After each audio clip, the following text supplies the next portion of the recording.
ఓం సాయిరామ్ శ్రీమాత్రే నమః. అమ్మ బిడ్డలందరికీ నమస్కారం. ఫ్రెండ్స్, ఎలా ఉన్నారండి? ఏం చేస్తున్నారు?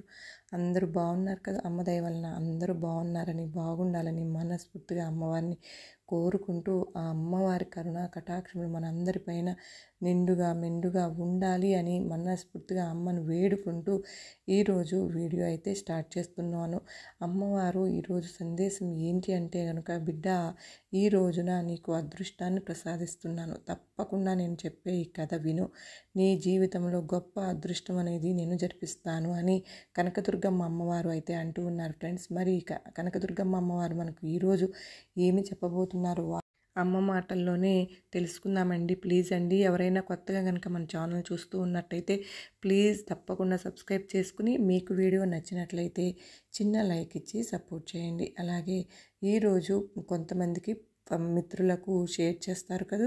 మరి మీకు ఎటువంటి సమస్యలు ఉన్నా కూడా, జీవితం అంటూ ఎవరికైనా సహజమేనండి. సమస్యలు అనేవి మన జీవితంలో వస్తూ ఉంటాయి.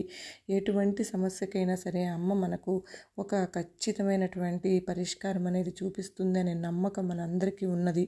అయితే అమ్మవారు మన కోసంగా ఎప్పుడు కూడా ఏ సమయానికి ఏ సమస్యతో బాధపడుతూ ఉన్నా కూడా ఆ సమస్యానికి పరిష్కరించడానికి ఆ టైంలో మనకు గొప్ప గొప్ప సందేశాలను అందిస్తూ ఉన్నారు.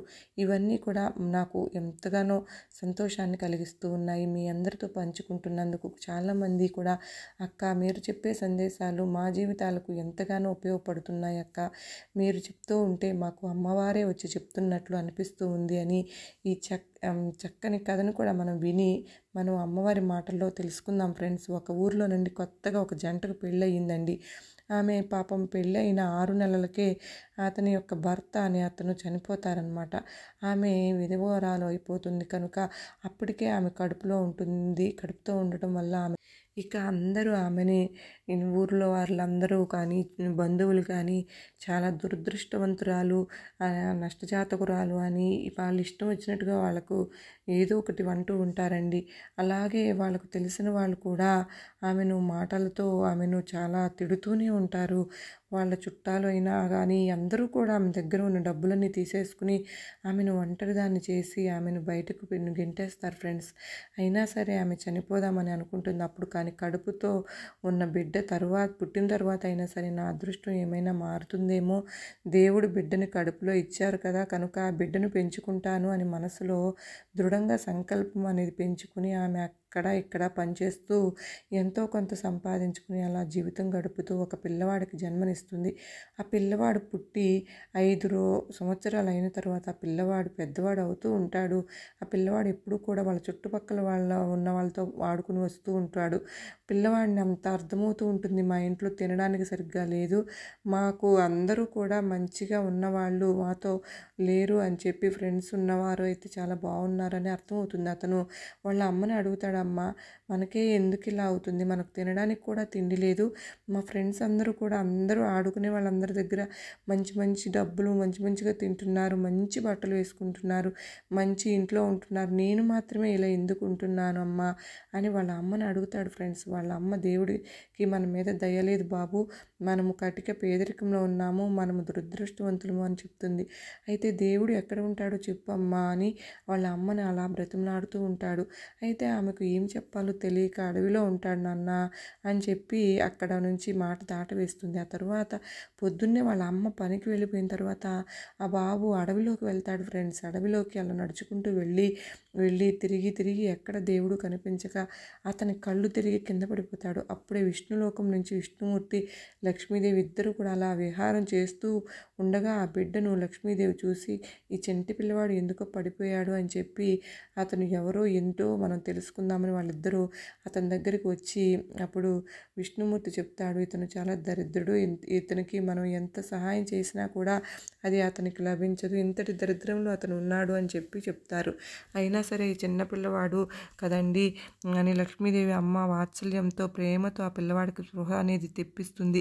ఏం బాబు ఇలా పడిపోయావు, ఎందుకు వచ్చావు ఇక్కడికి, ఎందుకు వెళ్తున్నావు అని అడుగుతుంది. అప్పుడు ఆ పిల్లవాడు జరిగిందంతా చెప్తాడు. మేము కటిక దరిద్రంలో ఉన్నాము అమ్మ, మా అమ్మ చాలా కష్టపడుతుంది, అసలు దేవుడు మాకే ఎందుకు ఇలా చేస్తున్నాడో అడుగుదామని నేను ఇంకా ఈ అడవిలోనికి వచ్చాను అని చెప్తాడు.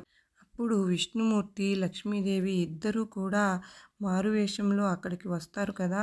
అంటే పిల్లవాడికి డైరెక్ట్‌గా వాళ్ళు దేవతలుగా కనిపించకుండా మారువేషంలో అతని దగ్గరకు వచ్చి విషయాన్ని కనుక్కుంటారు. అయితే విష్ణుమూర్తి ముందుగానే చెప్పుకుంటారనమాట. మనం ఏమి ఇచ్చినా కూడా దానివల్ల ఉపయోగం ఉండదు.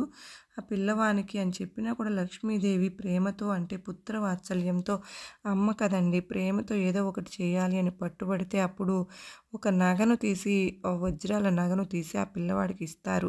ఆ పిల్లవాడు సరే అని చెప్పి ఆనందంతో వెళ్తూ ఉంటాడు. వెళుతూ మార్గమధ్యంలో అతనికి మలమూత్రము విసర్జన కోసం అని చెప్పి ఆ యొక్క నగను తీసి అక్కడున్న ఒక రాయి మీద పెట్టి అతడు పక్కకు వెళ్ళి వచ్చేలోపు ఒక గద్ద వచ్చి ఆ నగను పట్టుకుని ఎగిరిపోతుంది. అది చూసిన పిల్లవాడు ఏడ్చుకుంటూ మళ్ళీ వెనక్కు వెళ్ళి అక్కడున్న విష్ణుమూర్తి దగ్గరకు వెళ్ళి ఇలాగ గద్ద వచ్చి దాన్ని ఎత్తుకుపోయింది, ఇప్పుడు ఎలాగా అని చెప్పి అడుగుతాడు. అయితే అప్పుడు అతను అంటాడు, విష్ణుమూర్తి మారువేషంలో ఉన్న విష్ణుమూర్తి నీకు బ్రహ్మను చూసి బ్రహ్మను నీతో మాట్లాడే అవకాశాన్ని నేను ఇస్తున్నాను అని చెప్పి ఆ అబ్బాయికి చిన్నగా వరం ఇస్తాడు. ఎక్కడ ఉంటారు బ్రహ్మగారు అని చెప్పి ఆ పిల్లవాడు అడిగితే అలా ముందుకు వెళ్ళు, నీకు బ్రహ్మ ప్రత్యక్షం అవుతాడు అని చెప్పి చెప్తారు. ఆ పిల్లవాడు అలా వెతుక్కుంటూ వెళ్ళగా బ్రహ్మ ప్రత్యక్షమై నాకు ఏదైనా చేయండి, నేను చాలా దరిద్రంలో ఉన్నాను, నాకు అదృష్టాన్ని ప్రసాదించండి, మేము చాలా కష్టంలో ఉన్నాము అని ప్రాధేయపడతాడు. ప్రాధేయపడితే నీకు ఏమి ఇచ్చినా కూడా నీకు నిలవదు అని చెప్పి, లేదు మీరు నాకు ఏదో ఒకటి ఇవ్వవలసిందే, తప్పకుండా ఇవ్వండి అని చెప్పి బ్రతిమలాడతాడు. బ్రతిమలాడితే అప్పుడు ఒక చిన్న ఉంగరాన్ని తీసి బంగారపు ఉంగరాన్ని తీసి ఆ అబ్బాయికి ఇస్తారు. సరే అని చెప్పి ఆ అబ్బాయి బంగారు ఉంగరాన్ని జేబులో వేసుకుని వెళ్తూ చాలా దాహం వేస్తుందని ఆ పక్కనున్న కొలంలోనికి వెళ్ళి నీళ్లు తాగుతూ ఉంటే ఆ జేబులో ఉన్న ఆ ఉంగరం అనేది నీళ్ళల్లో పడిపోయి ఒక చేప ఆ ఉంగరాన్ని మింగేస్తుందండి. అతని యొక్క దరిద్రానికి ఆ అబ్బాయికి ఏం చేయాలో పాలుపోక ఇంటికి వెళ్ళి జరిగిందంతా వాళ్ళ అమ్మకి వివరంగా చెప్తాడు. దేవుడు నీకు కనపడడం ఏంటి, నువ్వు అన్ని కథలు చెప్తున్నావు, ఊరుకో అని చెప్పేసి ఆ అబ్బాయిని గదమాయిస్తుంది. కొద్దిగా అన్నం పెట్టి ఇద్దరు పడుకుంటారు. మరలా పొద్దున్న అయ్యిందల్లా అబ్బాయి మళ్ళీ లేచి అడవిలోకి బ్రహ్మదేవుని దగ్గరికి వెళ్తాడు. వెళ్ళి బ్రహ్మదేవ, మీరు ఇచ్చిన ఉంగరం కూడా నీళ్ళల్లో పడిపోయింది దేవా, ఇప్పుడు నేను ఏం చేయాలి, నాకు ఏదైనా ప్రసాదించండి అని అడిగితే, సరే ఇది నా వల్ల కాదు కానీ నిన్ను మహాదేవుడి దగ్గరికి తీసుకెళ్తానని శివుడి దగ్గరికి తీసుకువెళ్తాడు ఫ్రెండ్స్. అప్పుడు శివుడు పార్వతి ఆ అబ్బాయి యొక్క కథ అంతా విని మంచిగా వజ్రాల మూటలు కలిగిన ఒక మూటను అతనికి ఇస్తారు. ఆ మూటను పట్టుకుని ఇంటికి వచ్చేసరికల్లా వాళ్ళ అమ్మ ఇంట్లో ఉండదు. అది ఒక చెంబులో పెట్టి వాళ్ళ అమ్మను పిలుచుకొద్దామని బయటకు వెళ్తాడు. ఈలోపు దొంగలు వచ్చి ఆ యొక్క చెంబును దొంగిలించుకెళ్ళిపోతారు. వాళ్ళ అమ్మను తీసుకొచ్చి చూపించేసరికల్లా అక్కడ చెంబు ఉండదు, దాంట్లో వజ్రాల మూట అనేది కూడా ఉండదు. వాళ్ళ అమ్మ నా అబ్బాయిని బాగా తిడుతుంది, ఎప్పుడు కూడా ఏదో ఒకటి రోజు కథ చెప్తున్నావు, దేవుడు కనిపిస్తాడా, ఆ అబ్బాయిని బాగా తిట్టేస్తుంది ఫ్రెండ్స్. అలాగా ఆ రోజు అయిపోతుంది. తెల్లారేసరికి మళ్ళీ కూడా లేచి మళ్ళీ బ్రహ్మదేవుడి దగ్గరికి వెళ్తాడు. ఇలాగ మళ్ళీ కూడా ఆ వజ్రాల మూట కూడా దొంగిలించేశారు, నా దగ్గర ఏమీ లేకుండా అయిపోయింది, ఇప్పుడు నేనేం చేయాలి అని చెప్పి అడుగుతాడు.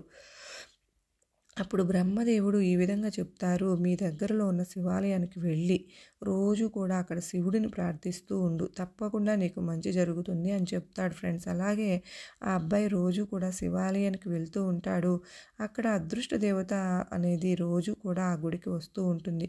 ఆ అదృష్ట దేవత కూడా పాపం తనకి హెల్ప్ చేయకుండా ఉంటే శివుడు ఆ అదృష్ట దేవతను పిలిచి, ఎందుకమ్మా ఆ పిల్లవాడు రోజు వచ్చి ఇక్కడ కూర్చుని వెళ్తున్నాడు కదా, ఏడుపుతో తిరిగి వెళ్తున్నాడు, ఆ అబ్బాయికి నువ్వు అదృష్టాన్ని ప్రసాదించవచ్చు కదా అని చెప్పి అడుగుతారు.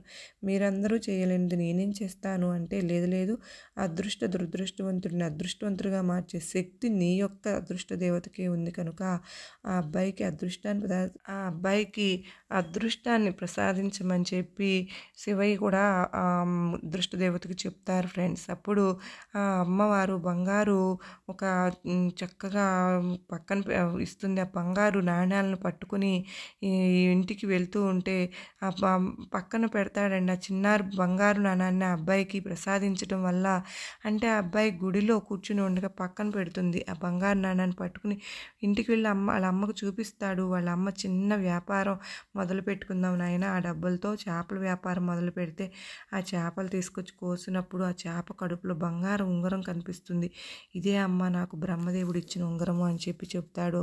అలా వాళ్ళు కొద్దిగా పుంజుకున్న తర్వాత మనం ఈరోజు బ్రాహ్మణులకు భోజనం పెట్టుకుందాం నాన్న, వెళ్ళి కట్టెలు కొట్టుకురా అని అడవికి పంపిస్తుంది. ఆ పిల్లవాడు వెళ్ళి ఎండిపోయిన చెట్టును కొడుతూ ఉంటే అక్కడ ఒక పక్షి పెట్టిన గూటిలో నగ అనేది కనిపిస్తుంది. ఆ నగ చూసి చాలా ఆనందించి నగను పట్టుకుని ఇంటికి వెళ్దాం అనుకునేసరికల్లా మళ్ళీ అతనికి దాహం వేస్తే ఆ చుట్టుపక్కల అంతా వెతగ్గా ఒక చివర ఒక చెంబు కనిపిస్తుంది. ఆ చెంబులో చూస్తే వజ్రాల మూట అనేవి కనిపిస్తాయి. అవి 2 కూడా పట్టుకొచ్చి వాళ్ళ అమ్మకు చూపిస్తాడు. వాళ్ళ అమ్మ ఎంతో సంతోషించి, "నువ్వు చాలా అదృష్టవంతుడు నాయన, నీకు దైవ దర్శనం కలిగింది" అని చెప్పి ఆ అబ్బాయిని బాగా పొగుడుకుంటుంది. అప్పటి నుంచి కూడా వాళ్ళ తలరాత అనేది మారిపోయి శివయ్య అనుగ్రహం వల్ల, అమ్మవారి అనుగ్రహం వల్ల, బ్రహ్మదేవుడి అనుగ్రహం వల్ల వాళ్ళ జీవితంలో చాలా మంచి అనేది జరుగుతుంది ఫ్రెండ్స్. మనకు ఇదే విధంగా విన్న వారందరికీ కూడా మన అమ్మవారి దయ వలన మన జీవితంలో కూడా చాలా గొప్ప అత్యద్భుతాన్ని, అదృష్టాన్ని కూడా మనలో మనకు అమ్మవారు సృష్టించబోతారు ఫ్రెండ్స్. మనకు ఎంతో మనం అమ్మవారిని పట్టుకుంటే మనకు చాలండి. అమ్మవారే మన వేలు పట్టుకుని నడిపిస్తారు అనడానికి ఈ గొప్ప కథ చాలు. అమ్మవారు మనకు ఎటువంటి అనుగ్రహాన్ని, ఈ విధంగా కథ విన్న వారందరి జీవితంలో కూడా గొప్ప గొప్ప మార్పులు రావాలి. అమ్మవారి మీద నమ్మకం ఉన్న వారికి అందరికీ మంచి మార్పు అనేది అమ్మవారు త్వరలోనే తీసుకువస్తారు ఫ్రెండ్స్. మనకు ఖచ్చితంగా అమ్మవారు హెల్ప్ చేస్తారు అనే నమ్మకం అనేది మనకు మనసులో ఉంటే కనుక అమ్మవారే మనకు ఎన్నో విధాలుగా ఏదో ఒక విధంగా ఏ సమస్య వచ్చినా కూడా దాని నుండి బయటపడేసి మనను ఆనందంగా ఉంచి మన బిడ్డలను మనను కంటికి రెప్పలా కాపాడుతూ ఉంటాను. అమ్మ నేనుండగా నీకెందుకు భయము, అమ్మ ఉండగా మనకెందుకు దండగా భయం అని అమ్మవారు ఎప్పుడు మనకు చెప్తూ ఉంటారు ఫ్రెండ్స్. అలాగే మీకు ఈ వీడియో కనుక నమ్మకాన్ని, ధైర్యాన్ని కలిగించింది అని నేను అనుకుంటున్నాను. నచ్చినట్లయితే మరికొంతమందికి షేర్ చేయండి. అలాగే మీరు కొంతమందికి ఫార్వర్డ్ చేయడం వల్ల వాళ్ళ జీవితాలలో కూడా ఆనందం అనేది అమ్మ తీసుకొచ్చి వాళ్ళు సంతోషపడే ఆ బ్లెస్సింగ్స్ అన్నీ కూడా మీకు కూడా వస్తాయి. సర్వే జనా సుఖినో భవంతు.